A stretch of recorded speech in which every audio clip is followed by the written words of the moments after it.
केदारनाथ मंदिर हे एक असं पवित्र स्थान आहे की ज्याचे दर्शन फक्त नशीबवान लोकांनाच होते असं म्हटलं तरी वावगं ठरणार नाही।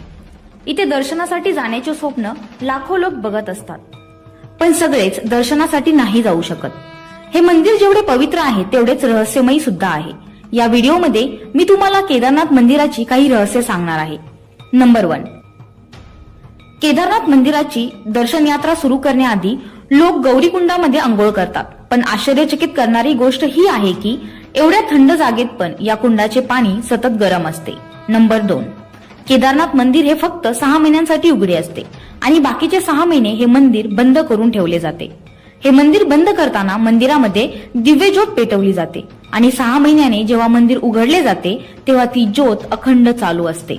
नंबर 3, केदारनाथ मंदिरापासून 500 मीटर अंतरावर रेतस नावाचे एक कुंड आहे, जिथे आपण ओम नमः शिवाय बोलल्यावर पाण्यामधून बुडबुडे निघतात। नंबर 4, रिसर्चनुसार केदारनाथ मंदिर 400 वर्ष बर्फाखाली झाकले गेले होते आणि तरीही 400 वर्षानंतर या मंदिराला काहीही झाले नाही। नंबर 5, जेव्हा 2013 मध्ये भयंकर आलेल्या पुरामध्ये केदारनाथ मंदिराच्या आसपासचे सगळे काही विस्कळीत झाले, पण केदारनाथ मंदिराला थोडासा सुद्धा धक्का लागला नाही, कारण त्या पुरामध्ये एक मोठा दगड पाण्यासोबत वाहत आला आणि मंदिराच्या मागे येऊन थांबला। त्यामुळे मंदिराला कसलीही हानी झाली नाही। महादेवांच्या चमत्कारांना अंत नाही। जर तुम्हीही महादेवाचे भक्त आहात तर कमेंट सेक्शन मध्ये हर हर महादेव लिहायला विसरू नका।